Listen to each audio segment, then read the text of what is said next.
सभी साथियों को मेरा नमस्कार। यूनिट इकोलॉजी एंड एनवायरनमेंट पारिस्थितिकी और पर्यावरण से आज की मल्टीपल चॉइस क्वेश्चन सीरीज हम शुरू करते हैं। तो डियर स्टूडेंट्स, आप सभी पेन कॉपी लेकर बैठ जाइए, क्योंकि आज मैं टॉप 100 प्रश्न यहाँ पे डिस्कस करने वाला हूँ, जिनसे और भी कई प्रश्न निकलेंगे। तो आप उन्हें नोट डाउन करते हुए जाना। और बहुत से मेरे दोस्त जो ये सोचकर परेशान है कि सर रिवीजन कैसे करेंगे, तो इस एमसीक्यूएस सीरीज में आपका पूरा रिवीजन हो जाएगा, ऐसा विश्वास मानिए। क्वेश्चन नंबर फर्स्ट की हम बात करते हैं। प्रकाश रासायनिक धूम कोहरा इनमें से किससे बनता है? प्रकाश रासायनिक धूम कोहरा, फोटोकेमिकल स्मॉग, इनमें से किससे बनता है? पहला ऑप्शन है सल्फर डाइऑक्साइड, पेन एवं धुआं। जो यहाँ पे पेन है डियर स्टूडेंट्स, उसकी फुल फॉर्म आप याद रखेंगे, पर ऑक्सी एसिटिल नाइट्रेट। ये एक सेकेंडरी पोल्यूटेंट होता है। पहला ऑप्शन हो गया। दूसरा ऑप्शन है ओजोन से, पेन एवं नाइट्रोजन डाइऑक्साइड से। ओजोन सल्फर डाइऑक्साइड एवं हाइड्रोकार्बन से। सल्फर डाइऑक्साइड कार्बन डाइऑक्साइड एवं हाइड्रोकार्बन से। तो डियर स्टूडेंट्स, फोटोकेमिकल स्मोग किससे बनता है? आप लोग आंसर लगाइए और मैं आंसर लगाता हूँ यहाँ पर। जो राइट आंसर है वो है आपका बी, ओजोन, पेन एवं नाइट्रोजन डाइऑक्साइड की क्रिया से ये फोटोकेमिकल स्मोक बनेगा। इसे लॉस एंजल्स स्मोक के नाम से भी जाना जाता है, क्योंकि 1946 में सबसे पहले इसे लॉस एंजल्स में देखा गया था। तो ओजोन और पेन एक जो दोनों ही सेकेंडरी पोल्यूटेंट है, और नाइट्रोजन डाइऑक्साइड की वजह से ये फोटोकेमिकल स्मोक उत्पन्न होता है। तो बिल्कुल आप ये सारी चीज़ें नोट डाउन करेंगे। क्वेश्चन नंबर 2 आगे हम बात करते हैं। निम्नांकित में से जैव आवर्धीकरण का कारण किसे माना जाता है? मरकरी या पारे को, डीडीटी को, ए और बी दोनों, सल्फर डाइऑक्साइड को। तो डियर स्टूडेंट्स, यहाँ पर देखिए, जो बायोलॉजिकल मैग्निफिकेशन है उसकी परिभाषा हम देखें तो ऐसे हैवी मेटल्स या ऐसे सब्सटेंसेस जो कि एक ट्रॉफिक लेवल से अगले ट्रॉफिक लेवल पर कंसंट्रेट होते जाएंगे। तो इसमें आपका आंसर हो जाएगा डीडीटी, और इसकी फुल फॉर्म भी आप याद रखेंगे, di chloro di phenyl tri chloro ethane. DDT की फुल फॉर्म होती है। अम्लीय वर्षा में पीएच कितना होता है? एसिड रेन की अगर हम बात करें तो अम्लीय वर्षा का जो पीएच होता है वो लगभग 5.6 से कम होता है या 5 से कम होता है। तो यहाँ पर हमारे ऑप्शन में 5 है, तो हम डायरेक्ट ऑप्शन यहाँ पर 5 लगा देंगे। अम्लीय वर्षा में पीएच कितना होता है? लगभग ये 3 से 4.5 भी हो सकता है, या 5.6 से कम होता है, लेस देन 4.6 से कम। प्रकाश रासायनिक धुंध में निम्नांकित में से क्या नहीं पाया जाता है? वापस फोटोकेमिकल स्मोक का प्रश्न है। तो हमने देखा है PAN पर ऑक्सी एसिटिल नाइट्रेट इसमें होता है, सल्फर ट्राइऑक्साइड, सल्फर डाइऑक्साइड और कार्बन डाइऑक्साइड। तो हम गौर से देखें तो सल्फर के जो ऑक्साइड है वो फोटोकेमिकल स्मोक से क्रिया कर लेते हैं, कार्बन डाइऑक्साइड इसमें नहीं पाई जाती है। तो फोटोकेमिकल स्मोक में आपके कार्बन डाइऑक्साइड नहीं होगी। आप आंसर लगा देंगे 4। इनमें से किस अंतर्राष्ट्रीय संधि पर हस्ताक्षर ओजोन अवक्षयकारी पदार्थों के उत्सर्जन पर नियंत्रण के लिए किया गया? बिल्कुल अच्छा प्रश्न है, आप सोच लीजिए इसका आंसर। पहला ऑप्शन है मॉन्ट्रियल प्रोटोकॉल, दूसरा है रामसर कन्वेंशन, तीसरा है बहाई, और इनमें से कोई नहीं। तो ओजोन को क्षय करने वाले पदार्थों के उत्सर्जन पर नियंत्रण के लिए जो कन्वेंशन या प्रोटोकॉल बनाया गया है डियर स्टूडेंट्स, वो मॉन्ट्रियल प्रोटोकॉल है। आप सभी को याद होना चाहिए। और इसे 16 सितंबर को साइन किया गया था, 16 सितंबर 1987 को साइन किया गया था। आप ये भी नोट डाउन करेंगे, मॉन्ट्रियल प्रोटोकॉल, जो कि ओजोन अवक्षयकारी पदार्थों के उत्सर्जन पर नियंत्रण से संबंधित है। तो आपको यहाँ पर यह भी प्रश्न पूछा जा सकता है कि मॉन्ट्रियल प्रोटोकॉल जो है वो किससे संबंधित है? यहीं पर मैं रामसर कन्वेंशन के बारे में भी बता देता हूँ। रामसर कन्वेंशन ईरान के अंदर एक रामसर जगह है, वेटलैंड है, और ये वेटलैंड का कन्वेंशन है, वेटलैंड के लिए बनाया गया है।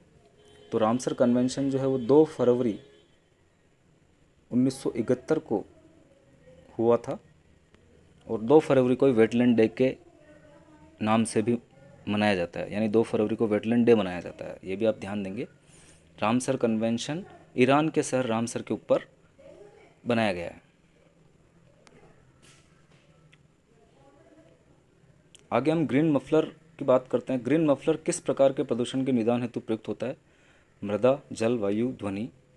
तो ग्रीन मफलर मफलर देखकर हमारे दिमाग में वायु आ सकता है, तो यहाँ पर डियर स्टूडेंट्स वायु आंसर नहीं होगा। ग्रीन मफलर से हमारा मतलब है पेड़ों की कतार लगाना नॉइज पोल्यूशन को रोकने के लिए, तो ये ध्वनि प्रदूषण से रिलेटेड है।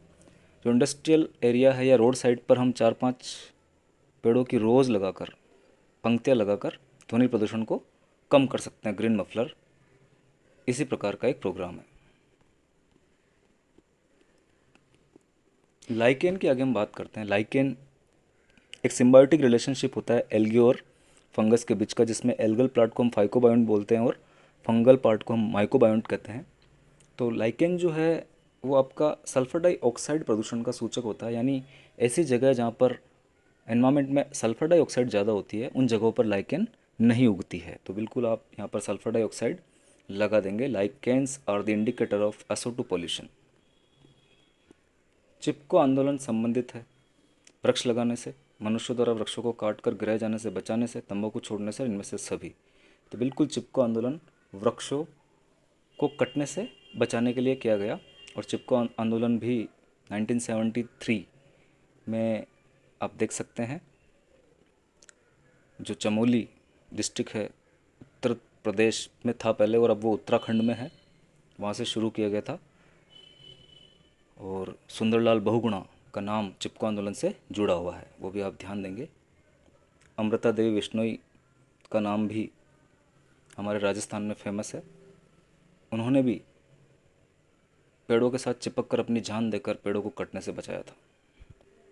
बायोगैस में होते हैं, अगर हम बात करें बायोगैस में क्या क्या चीज़ें होती है, तो बायोगैस में ए ऑप्शन है CO2, H2S, CH4, इनमें से सभी। तो डिस्टेंस गोबर गैस में ये सभी चीज़ें पाई जाती है। बिल्कुल आप उपरोक्त सभी आंसर लगा देंगे। क्वेश्चन नंबर 10 है विश्व पर्यावरण दिवस मनाया जाता है। बिल्कुल सिंपल सा प्रश्न है। विश्व पर्यावरण दिवस जो है वो 5 जून को मनाया जाता है। डायरेक्ट आप आंसर लगाएंगे। निम्न में से कब चिपको आंदोलन हुआ? अभी मैंने बताया है चिपको आंदोलन की डेट, तो आप याद रखेंगे 1973।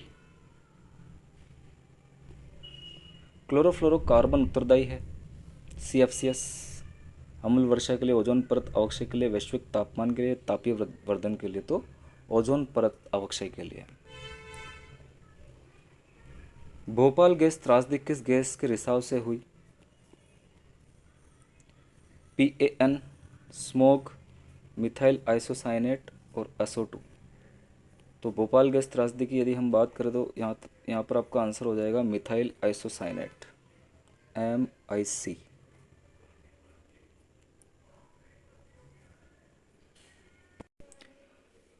मिथाइल आइसोसाइनेट गैस की यदि हम बात करें या भोपाल गैस त्रासदी की हम बात करें तो सेविन नामक इंसेक्टिसाइड यहाँ पर बनाया जा रहा था।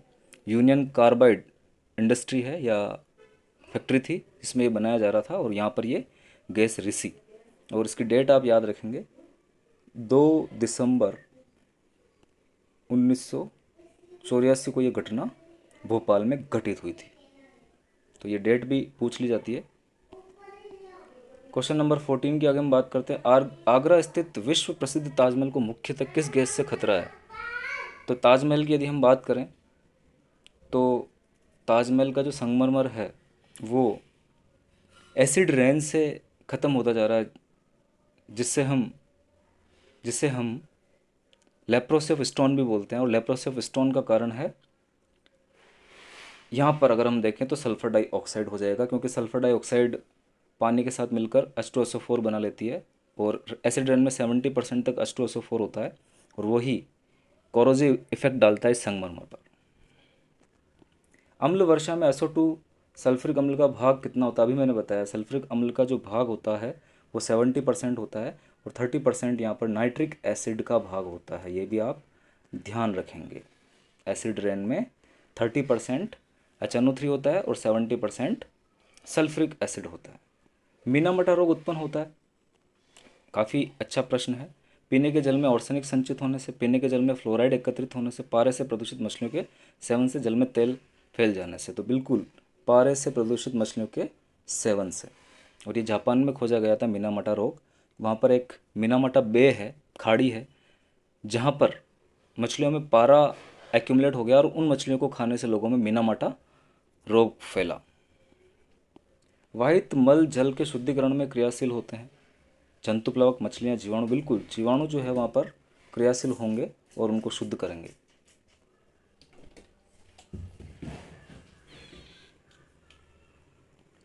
जल प्रदूषण का सामान्य सूचक है लेमना पेंसी कोस्टेटा, आइकोनिया crassipes, Escherichia coli, Entamoeba histolytica. तो बिल्कुल इस्चरचिया कोलाई जो बैक्टीरिया है वो वाटर पोल्यूशन का सूचक है, इंडिकेटर है। वर्षा अम्ल वर्षा कहलाती है जब इसका पीएच कम होता है। तो बिल्कुल वर्षा जो है वो अम्ल वर्षा कही जाएगी जब उसका पीएच कम होगा। तो अपन ने ये देखा है 5.6 से कम या 5 से कम, आप यहाँ पर आंसर लगा सकते हैं एसिड रेन के पीएच के लिए। म्यूटाजेनिक प्रदूषक है ऑर्गेनोफॉस्फेट, रेजिन्स, हाइड्रोकार्बन्स, नाइट्रोजन के ऑक्साइड। तो बिल्कुल म्यूटाजेनिक जो है वो आपके हाइड्रोकार्बन्स होते हैं, ये कार्सिनोजेनिक भी होते हैं। ये भी आप ध्यान रखेंगे कि ये कार्सिनोजेनिक भी होते हैं, कैंसर भी पैदा करते हैं और म्यूटाजेनिक भी होते हैं। निम्नलिखित में कौन सी एक गैस ग्रीन हाउस गैस नहीं है? Methane gas green house gas है, कार्बन मोनोऑक्साइड है, क्लोरोफ्लोरोकार्बन है, लेकिन हाइड्रोजन गैस जो है वो ग्रीन हाउस गैस नहीं है। प्राकृतिक वायु प्रदूषण है परागकणों का प्रदूषण, ज्वालामुखी से निकलने वाली गैसों का प्रदूषण, एरोसोल प्रदूषण या फ्लोराइड्स का प्रदूषण। तो बिल्कुल ज्वालामुखी से निकलने वाली गैसों का प्रदूषण प्राकृतिक वायु प्रदूषण की श्रेणी में इंक्लूड किया जाएगा। बढ़ी हुई त्वचा कैंसर एवं उच्च उत्परिवर्तन दर का कारण है। अम्ल वर्षा, ओजोन क्षरण, CO2 प्रदूषण या CO प्रदूषण।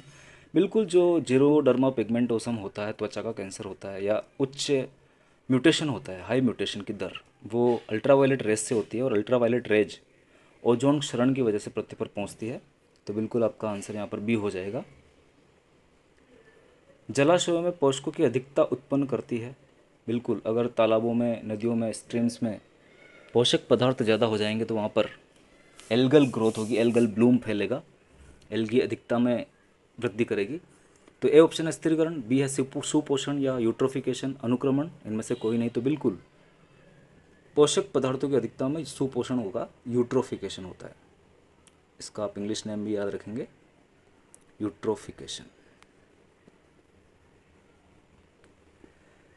नेक्स्ट, फ्लोराइड प्रदूषण मुख्यतः प्रभावित करता है। बिल्कुल फ्लोराइड युक्त पानी पीने से जो हमारा स्केलेटन सिस्टम है वो खराब होता है और दांत खराब हो जाएंगे। तो बिल्कुल आप यहाँ पर आंसर दांत लगा देंगे। फ्लोराइड प्रदूषण मुख्यतः दांतों को प्रभावित करता है, दांत पीले पड़ जाएंगे और टूटने लग जाएंगे।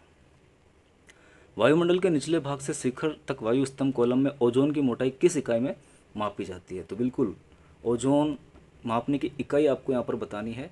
डॉप्सन इकाई है, अरब इकाई है, पास्कल इकाई है, इनमें से कोई नहीं। तो बिल्कुल ओजोन मापने की जो इकाई होती है वो डॉप्सन इकाई होती है। इनमें से कौन सी ग्रीन हाउस गैस है? तो फिर से प्रश्न आया तो मीथेन हमने लगाया है। कार्बन डाइऑक्साइड सबसे प्रमुख ग्रीन हाउस गैस है और क्लोरोफ्लोरोकार्बन भी होती है। तो आपका आंसर हो जाएगा इनमें से सभी गैसें ग्रीन हाउस गैस के अंदर आती है। क्योटो प्रोटोकॉल संबंधित है, फिर एक बढ़िया प्रश्न आया है, काफ़ी अच्छा प्रश्न है। क्योटो प्रोटोकॉल किससे संबंधित है? ओजोन क्षय, हरित गृह प्रभाव, जल प्रदूषण, वन्य जीव का संरक्षण। तो ओजोन क्षय से संबंधित जो था वो तो मॉन्ट्रियल प्रोटोकॉल था। क्योटो प्रोटोकॉल जो है वो हरित गृह प्रभाव, ग्रीन हाउस इफेक्ट से संबंधित है। क्योटो प्रोटोकॉल, क्योटो एक शहर है जापान का जहाँ पर ये हुआ था और इसकी डेट भी आप याद रखेंगे।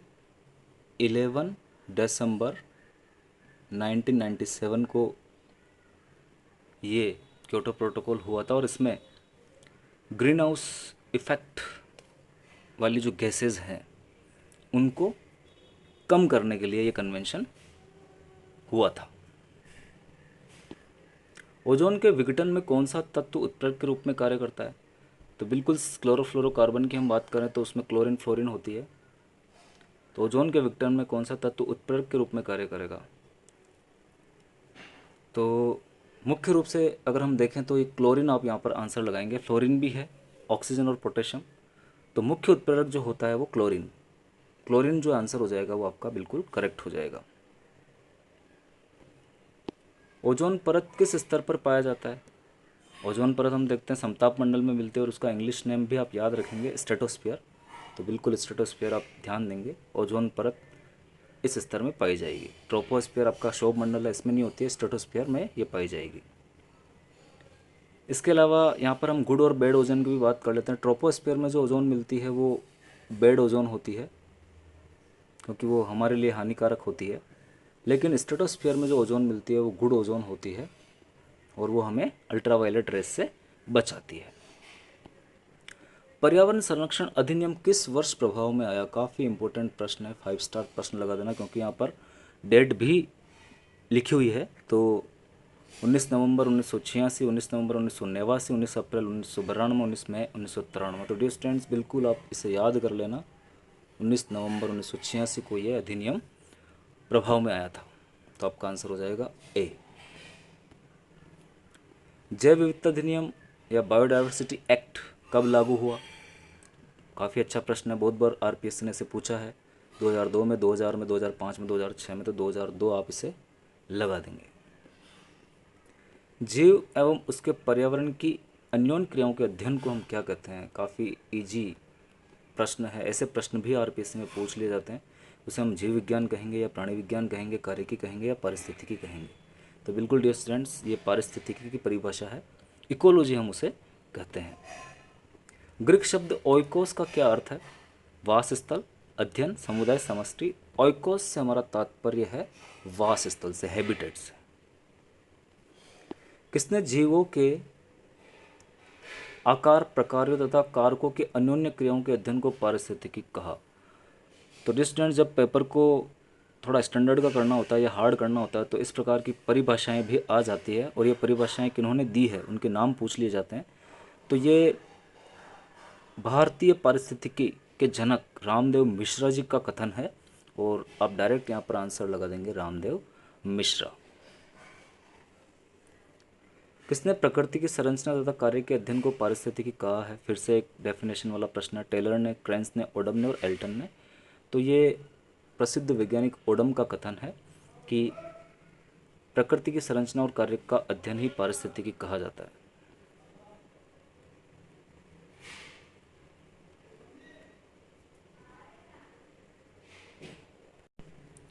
जाति विशेष के जीवों के समूह को क्या कहा जाता है?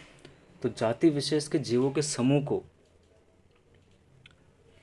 समष्टि कहा जाता है, व्यष्टि कहा जाता है, समुदाय कहा जाता है, परितंत्र कहा जाता है। तो उसे हम पॉपुलेशन कहते हैं और उसका हिंदी नाम समष्टि होता है। तो आपका आंसर हो जाएगा समष्टि। किसी विशेष क्षेत्र में रहने वाले जैव समुदाय के संगठन को क्या कहते हैं? बिल्कुल आप देखेंगे कि विशेष क्षेत्र में जो जैव समुदाय मिलेगा उसके संगठन को हम क्या बोलेंगे? समुदाय बोलेंगे, समष्टि कहेंगे, जीवोम कहेंगे या जैवमंडल कहेंगे? तो देखिए इसका आंसर आपका हो जाएगा जीवोम। इसे हम जीवोम कहते हैं, किसी विशेष क्षेत्र में रहने वाले जैव समुदाय के संगठन को। यहाँ से नया आप हटा लेना। जीवों के भौगोलिक वितरण से संबंध अध्ययन क्या कहलाता है? पादप भूगोल, जंतु भूगोल, जैव भूगोल या कृषि भूगोल? तो डायरेक्ट आपका आंसर हो जाएगा जैव भूगोल, जीवों के भौगोलिक वितरण से संबंध रखेगा। पारिस्थितिकी अध्ययन की आधारभूत इकाई है व्यष्टि जीव, समष्टि, समुदाय या जीवोम? तो बिल्कुल पारिस्थितिकी अध्ययन की जो आधारभूत इकाई है वो इंडिविजुअल ऑर्गेनिज्म होता है और आपका आंसर हो जाएगा व्यष्टि जीव। इकोसिस्टम शब्द को सर्वप्रथम किसने प्रतिपादित किया था? तो डिस्टेंस इकोसिस्टम शब्द को देने वाले यहाँ पर आप देखेंगे तो R Mishra, Odum, Clements, Tansley. तो एजी टेंसले ने सबसे पहले इकोसिस्टम शब्द प्रतिपादित किया था। उपभोक्ता स्तर पर कार्बनिक पदार्थों का स्वांगीकरण, एसिमिलेशन क्या कहलाता है? उपभोक्ता स्तर पूछा है तो प्राथमिक उत्पादन, सकल उत्पादन, द्वितीयक उत्पादन, वास्तविक उत्पादन? तो आपका आंसर हो जाएगा द्वितीयक उत्पादन कहलाता है क्योंकि उपभोक्ता स्तर पर यह द्वितीयक उत्पादन ही होगा। प्रोड्यूसर स्तर पर यह प्राथमिक उत्पादन होता। पोष स्तर का निर्माण होता है केवल पादपों से, केवल प्राणियों से, केवल मांसाहारी से या खाद्य श्रृंखला से जुड़े जीवों से। पोष स्तर यानी ट्रॉपिक लेवल्स, और इसकी संकल्पना लिंडमैन ने प्रस्तुत की थी, ये भी आप ध्यान रखेंगे। पोष स्तर की संकल्पना लिंडमैन ने दी थी और ये खाद्य श्रृंखला से जुड़े जीवों से संबंधित है, ट्रॉफिक लेवल्स। किसी भी घास स्थलीय अथवा सरोवर पारिस्थितिकी तंत्र में ऊर्जा का स्तूप या पिरामिड सदैव कैसा होता है? प्रतिलोमी, उल्टा तथा सीधा, केवल सीधा, उपरोक्त में से कोई नहीं। तो हमेशा आप याद रखेंगे ऊर्जा का जो भी पिरामिड होगा वो हमेशा सीधा होता है। ऊर्जा प्रवाह के वैकल्पिक परिपथ किनमें पाए जाते हैं? तो अगर वैकल्पिक परिपथ की हम बात करें तो बहुत सारी जो खाद्य श्रृंखलाएं आपस में जुड़ जाती है और एक कॉम्पैक्ट स्ट्रक्चर बनाती है जाल जैसा, उसे हम खाद्य जाल बोलेंगे। तो डायरेक्ट आपका आंसर आप यहाँ पर लगा सकते हैं खाद्य जाल। महानगरों में वायु प्रदूषण का प्रमुख कारण है? घरेलू ईंधन, पेड़ पौधे, बढ़ती आबादी, मोटर वाहन। तो महानगर में मोटर वाहन जो है वो प्रदूषण का प्रमुख कारण हो जाएंगे। डायरेक्ट आपको आंसर लगाना है। ध्वनि प्रदूषण मापा जाता है? फिर से अच्छा प्रश्न है। केजी में, टन में, डेसिबल में और आवृत्ति में। तो बहुत ही सिंपल सा प्रश्न है, डेसिबल में हम ध्वनि प्रदूषण को मापेंगे। सामान्य बातचीत में ध्वनि की तीव्रता क्या होती है? 10 से 20 डेसिबल, 30 से 60 डेसिबल, 70 से 90 डेसिबल या 120 से 150 डेसिबल। तो सामान्य बातचीत में रेस्टोरेंट्स 30 से 60 डेसिबल हम तीव्रता रखते हैं और ये आपका आंसर हो जाएगा। और ये प्रश्न भी कितनी बार एग्जामिनेशन में पूछा गया है। कौन से प्रदूषक से अम्लीय वर्षा होती है? फिर से अम्लीय वर्षा का प्रश्न है। तो पेस्टिसाइड से होती है, SO2 से या NO2, कार्बन कण, डस्ट कण। तो हमने देखा है कि अम्लीय वर्षा में सल्फ्यूरिक एसिड H2SO4 और HNO3 होते हैं, तो इन दोनों की वजह से बनते हैं। तो ये दोनों आपका आंसर हो जाएगा बी। वायु में कार्बन डाइऑक्साइड की सांद्रता कितनी होती है? बहुत ही सिंपल सा प्रश्न है, दिखने में सिंपल सा लगता है लेकिन कभी कभी हम कंफ्यूज हो जाते हैं। तो डायरेक्ट आप आंसर लगा देंगे 0.03% वायुमंडल में कार्बन डाइऑक्साइड की सांद्रता है। नाइट्रोजन की सांद्रता लगभग 78% होती है और ऑक्सीजन की जो कंसंट्रेशन है वो लगभग 21% होती है। तो इन तीनों गैसेस की जो परसेंटेज है वो आप ध्यान रखेंगे वायुमंडल में। हरित गृह प्रभाव से सर्वाधिक संबंधित गैस कौन सी है? फ्रियोन, मिथेन, कार्बन डाइऑक्साइड और ऑक्सीजन। फ्रियोन जो गैस होती है वो रेफ्रिजरेटर और एसी में यूज की जाती है, तो ये आप ध्यान देंगे। और यहाँ पर कार्बन डाइऑक्साइड जो है वो हरित गृह प्रभाव से संबंधित गैस है। फ्रियोन ओजोन परत को नुकसान पहुंचाएगी। ओजोन दिवस कब मनाया जाता है? फिर से बहुत इंपॉर्टेंट प्रश्न है। हमने देखा है कि मॉन्ट्रियल प्रोटोकॉल को 16 सितंबर 1987 को साइन किया गया था। तो ओजोन दिवस के रूप में 16 सितंबर का दिन ही चुना गया है और ओजोन दिवस 16 सितंबर को मनाया जाता है। ओजोन छिद्र से हमारा क्या तात्पर्य है? ओजोन परत में छिद्र, ट्रोपोस्फीयर में ओजोन परत की कमी, ट्रोपोस्फीयर में ओजोन परत की मोटाई में वृद्धि, स्ट्रेटोस्फीयर की ओजोन परत की मोटाई में कमी। तो बिल्कुल समताप मंडल या स्ट्रेटोस्फीयर में जो ओजोन परत है उसकी मोटाई में कमी को ही हम ओजोन होल बोलेंगे। और अंटार्कटिका में ये ओजोन होल जो है वो हमें साफ दिखाई देता है अंटार्कटिका के ऊपर से, आप ध्यान देंगे यहाँ पर। वातावरण में किसकी अधिकता से तेजाबी वर्षा होती है? फिर तेजाबी वर्षा या एसिड रेन पर प्रश्न है। तो एसिड रेन पर काफ़ी प्रश्न पूछे जाते हैं। O3, CO2 और CO, SO3 व CO, SO2। तो बिल्कुल आप ऑप्शन में देखेंगे तो आपका आंसर हो जाएगा द SO2। निम्न में से अक्षय प्राकृतिक संसाधन का उदाहरण है? अक्षय जो कभी खत्म नहीं हो उसे हम अक्षय कहेंगे। खनिज, धातु, वन्यजीव, सौर ऊर्जा। तो बिल्कुल सनलाइट, सौर ऊर्जा जो है वो अक्षय प्राकृतिक संसाधन का उदाहरण हो जाएगी। नॉन रिन्यूएबल और रिन्यूएबल एनर्जी सोर्सेज भी आप पढ़ेंगे। अनवीकरणीय संसाधन का उदाहरण है नॉन रिन्यूएबल, खनिज, धातु, मृदा। तो उपरोक्त सभी जो हैं वो अनवीकरणीय संसाधन के उदाहरण होते हैं। भू अपरदन का कारण है जल, वायु, क व ख दोनों, दोनों से भू अपरदन होता है, तो क व ख दोनों ही आपका आंसर हो जाएगा। लवणीय जल नम भूमि पर पाई जाने वाली वनस्पति को हम क्या कहते हैं? तो बिल्कुल साल्टी एरियाज में मिलने वाली वनस्पति, अधिपादप, कैक्टस, मैंग्रोव, जलीय पादप। तो हम उसे मैंग्रोव वनस्पति बोलते हैं। नवीकरणीय ऊर्जा का उदाहरण है पेट्रोलियम, कोयला, वन, प्राकृतिक गैस। तो रिन्यूएबल जो सोर्स है वो वन हो जाएगा, वन को हम नवीन कर सकते हैं, वन वापस उगा सकते हैं। पेट्रोलियम, कोयला, प्राकृतिक गैस अनवीकरणीय संसाधन हो जाएगी। भारत के कितने प्रतिशत कुल भूभाग पर वन क्षेत्र है? ये भी काफ़ी अच्छा प्रश्न है। तो लगभग आज की तारीख में हम देखें तो भारत के 20.5% भूभाग पर वन है, जबकि होने चाहिए 33% भूभाग पर, जबकि है 20.5% पर। देश का वह राज्य जिसमें सर्वाधिक वन क्षेत्र स्थित है वो कौन सा है? राजस्थान, मध्य प्रदेश, अरुणाचल प्रदेश, सिक्किम। तो वह आपका है मध्य प्रदेश में सबसे ज़्यादा वन क्षेत्र उपस्थित है। 62 प्रश्न जो है फिर से आपका इम्पोर्टेंट प्रश्न है। बाघ परियोजना कहाँ से और कब शुरू की गई? तो बाघ परियोजना उत्तर प्रदेश 1 अप्रैल 1973 को, राजस्थान 1 अप्रैल 1970 को, बंगाल 1 अप्रैल 1950 को, मणिपुर 1 अप्रैल 1977 को। तो आपका आंसर हो जाएगा उत्तर प्रदेश 1 अप्रैल 1973 1973 को बाघ परियोजना शुरू की गई थी, आप डेट भी याद रखेंगे। और राजस्थान में जो टाइगर प्रोजेक्ट हैं उसकी हम बात करें तो रणथंभौर नेशनल पार्क, सरिस्का और विषधारी, मुकुंदरा हिल्स, ये सारे राजस्थान में टाइगर प्रोजेक्ट्स हैं। इसके अलावा जो कैलाश सांखला जी है उसको टाइगर मैन ऑफ इंडिया के नाम से भी जाना जाता है, उनका भी प्रश्न पूछा जाता रहा है, तो आप याद रखेंगे। राजस्थान में विलुप्ति के कगार पर है लेंटाना, नीम, पार्थिनियम और गुग्गल। तो कॉमीफेरा वाइटाई, जिसको हम गुग्गल बोलते हैं, कॉमीफेरा वाइटाई द, जिससे गुग्गल गोंद प्राप्त होता है, गुग्गल धूप में भी काम में लिया जाता है। तो ये एक विलुप्ति के कगार पर पहुंच चुका पौधा है, इसका आप ध्यान रखेंगे। पारिस्थितिकी तंत्र में ऊर्जा का प्रवाह आहार श्रृंखलागत होता है, एक दिशीय, द्विदिशीय, बहुदिशीय, निर्दिशीय। तो ऊर्जा का प्रवाह हमेशा एक दिशीय होगा, यूनिडायरेक्शनल होगा, वो आप डायरेक्ट आंसर में लगा देंगे। बाघ उपभोक्ता है, ये सबसे अच्छा प्रश्न है, प्रथम श्रेणी का, द्वितीय श्रेणी का, तृतीय श्रेणी का, बी एंड सी। देखिए डियर स्टूडेंट्स, बाघ जो है वो सेकेंडरी कंज्यूमर भी है और प्राइमरी कंज्यूमर भी है, तो आपका आंसर यहाँ पर बी और सी हो जाएगा, कंफ्यूज नहीं होंगे आप।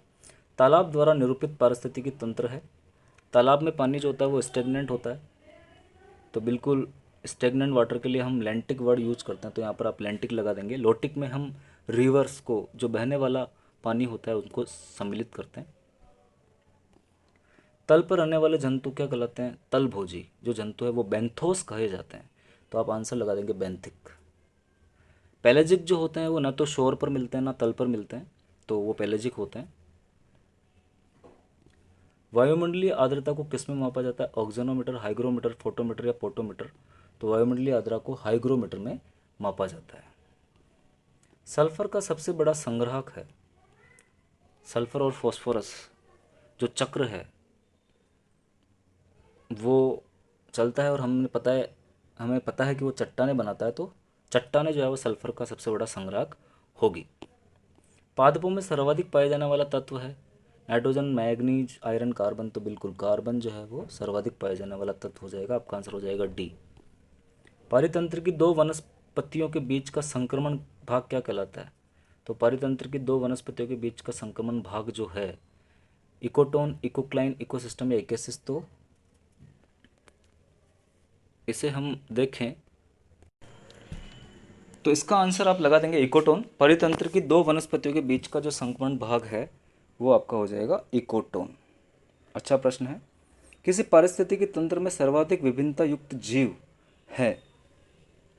उत्पादक, उपभोक्ता, अपघटक, मांसाहारी। तो किसी भी पारितंत्र में सर्वाधिक विभिन्नता युक्त जीव आपके अपघटक हो जाएंगे, डिकम्पोजर्स हो जाएंगे। किसी भी जनसंख्या में उपस्थित समस्त जीन एवं उसके एलील क्या कहलाते हैं? काफ़ी अच्छा प्रश्न है। जीन कोश, जीन बैंक, जीन प्रवाह, आनुवंशिक अपवहन। तो जीन कोश कहे जाएंगे, जीन पुल वो बनाएंगे, तो आप यहाँ पर जीन पुल याद रखेंगे।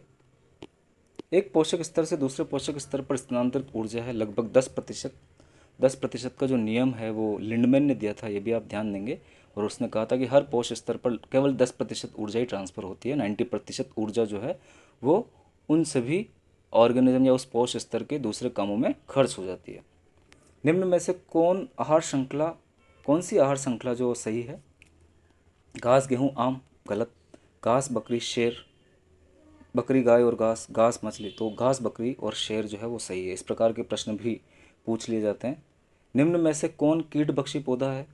ड्रोसेरा, निपेंथिस, ए और बी दोनों, हाइड्रिला। तो ड्रोसेरा और निपेंथिस दोनों ही है। यूट्रिकुलेरिया, ब्लेडरवर्ट, ड्रोसेरा, निपेंथिस, ये सब आप याद रखेंगे, कीटभक्षी पादप है। नाइट्रोजन की कमी पूरी करने के लिए ये कीटों का भक्षण करते हैं। तो इंसेक्टिवरस प्लांट के उदाहरण भी आप याद रखेंगे। कसकुटा जो है वो पैरासाइटिक प्लांट है, अमरबेल। पारिस्थितिकी शब्द किसने दिया? फिर से अच्छा प्रश्न है। लिनियस ने, रिटर ने, ओडम ने और अरस्तु ने। तो आप रिटर आंसर लगा देंगे, पारिस्थितिकी शब्द देने वाले थे आपके रिटर। पादप वृद्धि के लिए सबसे अच्छी मृदा कौन सी है? कंकड़, बलुई, मृत्तिका, दोमट। तो पादप वृद्धि के लिए दोमट मृदा जो है वो सबसे अच्छी मानी गई है।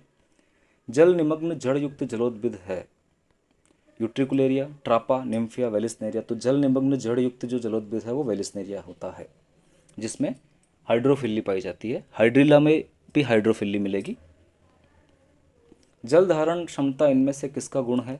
वाटर होल्डिंग कैपेसिटी, पौधों का, जल का, जंतुओं का, मृदा का, तो सॉइल का, मृदा का जल धारण क्षमता गुण होता है। जीरोफाइट रखते हैं रेगिस्तानी पौधे, गहरी जड़ें, छिपे हुए अंदर, मोटी क्यूटिकल उपयुक्त सभी, तो ये सारे गुणधर्म जो है वो जीरोफाइटिक प्लांट में पाए जाते हैं। खाद्य श्रृंखला के दौरान अधिकतम ऊर्जा संचित होती है उत्पादक में, अपघटन में, शाकाहारी में, मांसाहारी में, तो बिल्कुल 10% का रूल जो है यहाँ पर अपन देखते हैं कि सबसे ज़्यादा उत्पादक में संचित होगी, क्योंकि वो वही प्रोड्यूसर हैं, तो सबसे ज़्यादा जो संचित ऊर्जा है वो उत्पादक में होती है। पारिस्थितिकी पिरामिड सर्वप्रथम किसने प्रस्तावित किए थे? चार्ल्स एल्टन ने, आर हिज ने, आर ए लिंडमैन ने और जेवी लिविंग ने। तो एल्टोनियन पिरामिड्स हम बोलते हैं, तो आपका आंसर यहाँ पर हो जाएगा चार्ल्स एल्टन ने पारिस्थितिकी पिरामिड प्रस्तुत किए थे। जल धारण क्षमता अधिकतम किस में होती है? क्ले में, बालू में, सिल्ट में, इनमें से सभी में? तो क्ले में जल धारण क्षमता जो है वो सबसे ज़्यादा होती है। फास्फोरस चक्र में अपक्षरण द्वारा उत्पन्न फॉस्फेट सर्वप्रथम उपलब्ध होता है, तो बिल्कुल सबसे पहले जो फॉस्फेट है due to weathering of rocks वो उत्पादकों को, पेड़ों को, हरे प्लांट्स को उपलब्ध होगा। निम्नलिखित में से कौन सा पिरामिड कभी उल्टा नहीं होता है? तो ये प्रश्न हम कर चुके हैं, ऊर्जा का पिरामिड कभी भी उल्टा नहीं होता है। अच्छा प्रश्न है ये भी। जैवमंडल का अर्थ है वायुमंडल, लिथोस्फीयर एवं ionosphere, atmosphere, lithosphere, hydrosphere, hydrosphere, lithosphere और आयोनोस्फीयर। तो जैवमंडल में एटमॉस्फेयर, लिथोस्फीयर और हाइड्रोस्फीयर तीनों को सम्मिलित किया गया है। अपघटक होते हैं स्वपोषी, स्वतः विषमपोषी, ऑर्गेनोट्रॉप्स या विषमपोषी। तो अपघटक जो होते हैं वो सेप्रोफाइट्स होते हैं, सेप्रोट्रॉप्स होते हैं, और विषमपोषी या हेटेरोट्रॉप्स के अंदर इनको इंक्लूड किया जाएगा। सबसे बड़ा परितंत्र है वन का परितंत्र, समुद्री परितंत्र, तालाब का परितंत्र, घास स्थल का परितंत्र। तो सबसे बड़ा परितंत्र समुद्र का परितंत्र हो जाएगा, और सबसे स्टेबल इकोसिस्टम अगर आपसे पूछा है तो उसका आंसर आप ओशियन लगा देंगे। महासागर जो होता है वो सबसे स्टेबल परितंत्र का उदाहरण है। ओजोन परत किस प्रकार के किरणों से जैवमंडल की रक्षा करती है? तो इंफ्रारेड किरणों से, अल्ट्रावायलेट किरणों से, एक्स किरणों से, गामा किरणों से। तो अल्ट्रावायलेट किरणों से ये हमें बचाती है, और इन किरणों की वजह से जीरोडर्मा पिगमेंटोसम स्किन कैंसर हो सकता है, आँखों में कॉर्निया क्षतिग्रस्त हो सकती है, ब्लाइंडनेस आ सकती है, कैटारेक्ट हो सकता है। तो ये सारी चीज़ें, इम्यूनिटी डाउन हो सकती है, ये सारी चीज़ें अल्ट्रावायलेट रेस से होती है। कवक मूल माइकोराइजा का उदाहरण है। अपघटक, अंतःपरजीविता, सहजीवी संबंध, बाह्य परजीविता। तो बिल्कुल जो कवक मूल जो माइकोराइजा है वो हमें जिम्नोस्पर्म में देखने को मिलेगा, साइकस पाइनस में। और ये कवक मूल माइकोराइजा जो है वो हायर रूट्स की जड़ों और कवकों के बीच का एक सिम्बायोटिक रिलेशनशिप होता है। कौन सा पौधा मैंग्रोव क्षेत्र में पाया जाएगा? तो राइजोफोरा, बबुल, चीड़, टेक्टोना। तो राइजोफोरा। वायु द्वारा स्थानांतरित मृदा होती है, फिर से अच्छा प्रश्न है। एलुवियल सॉइल जो है वो जल के द्वारा स्थानांतरित की जाती है, ग्लेशियल बर्फ आ जाएगा। कोलुवियल जो है वो ग्रेविटी की वजह से स्थानांतरित होती है, और इओलियन सॉइल जो है वो वायु के द्वारा स्थानांतरित की जाएगी। इओलियन आप याद रखेंगे। 11 जुलाई को क्या मनाया जाता है? 11 जुलाई को विश्व जनसंख्या दिवस मनाया जाता है। मरुद्भिदी अनुकूलन का उदाहरण कौन सा पौधा पादप है? मॉस, जीनिया, गुलाब, नागफनी। तो बिल्कुल नागफनी, कैक्टस जो है वो मरुद्भिदी अनुकूलन रखने वाला एक फेमस प्लांट है। पौधे जो चट्टानों पर उगते हैं वो क्या कहलाते हैं? ऑक्जेलोफाइट, लिथोफाइट, एरियोफाइट, हेलोफाइट। तो लिथोफाइट कहलाते हैं।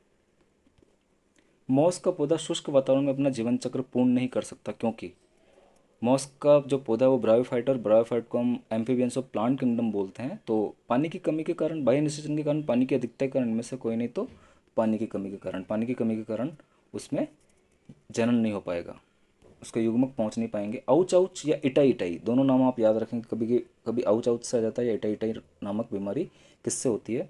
कैडमियम से, मरकरी से, आर्सेनिक से, एल्यूमिनियम से। तो ये कैडमियम से होने वाला रोग है आउच आउच या इटाई इटाई। मरकरी से मिनामाटा होता है। ब्लू बेबी सिंड्रोम का संबंध है। अब ये ब्लू बेबी सिंड्रोम क्या है? तो डिस्टेंस देखिए कि ब्लू बेबी सिंड्रोम की हम बात करें तो ये जो नवजात शिशु होते हैं उनमें मिलता है। ऑक्सीजन की कमी से ये ब्लू बेबी सिंड्रोम होता है, हाइपोक्सिया हो जाता है टिश्यूज़ में, और बेबी जो है वो ब्लू पड़ना चालू हो जाता है।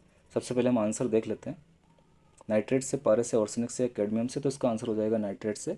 अगर बेबी को नाइट्रेट युक्त पानी पिलाया जा रहा है तो डेफिनेटली उस नाइट्रेट की वजह से उसमें मिथेमोग्लोबिनेमिया हो जाएगा। मिथेमोग्लोबिनेमिया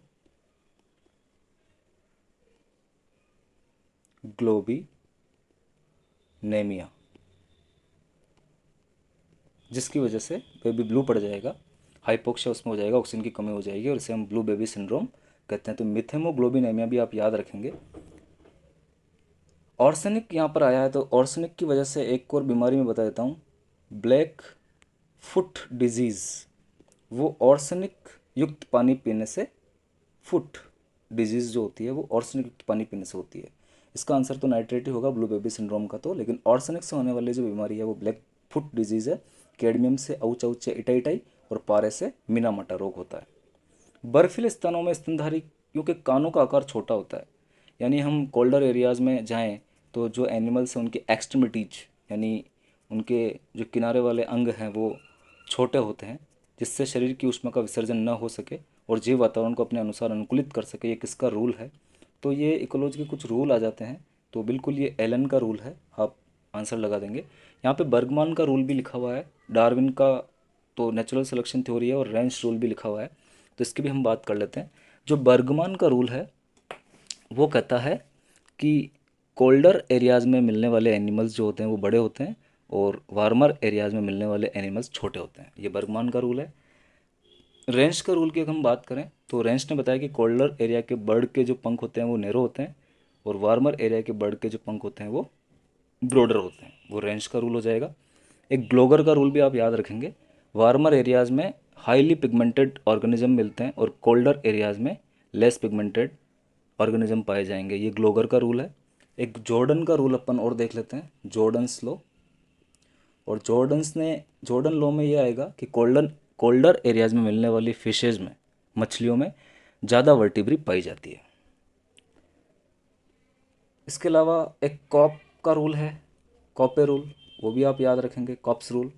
और कॉप ने ये बताया कि इवोल्यूशनरी पॉइंट ऑफ व्यू से जो ऑर्गेनिजम्स का आकार है वो बढ़ता जा रहा है। कॉप ने ये बताया था, इसे कॉप रूल बोलते हैं कि इवोल्यूशन में जो ऑर्गेनिज्म है उनके आकार जो है वो बढ़ते जा रहे हैं। एक डोलो नियम आप और याद रखेंगे, उस पर भी प्रश्न आया हुआ है, डोलो का नियम। डोलो रूल ये बोलता है कि जो इवोल्यूशन है वो इरिवर्सिबल घटना है, यानी इवोल्यूशन हमेशा आगे की तरफ होगा, रिवर्सिबल नहीं चलेगा, या पीछे की तरफ हम कभी इवोल्यूशन नहीं हो सकता। इसे हम डोलो रूल बोलेंगे। तो डिस्टेंस, ये सारे रूल भी आप पेन कॉपी लेकर राइट कर लीजिए। ये 100 प्रश्न आज हम यहाँ पे कर चुके हैं और आशा करता हूँ कि यहाँ से आप लोगों को बहुत फ़ायदा मिलेगा कंसेप्ट को समझने में, कुछ प्रश्नों को समझने में। आगे हम और भी दूसरी यूनिट लेकर प्रैक्टिस करेंगे। आपकी कोई और भी प्रॉब्लम हो तो आप कमेंट बॉक्स में राइट कर सकते हैं। बिल्कुल आप मोटिवेट होकर, अपने आप को मोटिवेट रखकर अपनी तैयारी करते रहिए। कभी नेगेटिव मत सोचिए, आपने खूब तैयारी की है और डेफिनेटली आप सभी लोगों का सिलेक्शन होगा। बहुत बहुत धन्यवाद।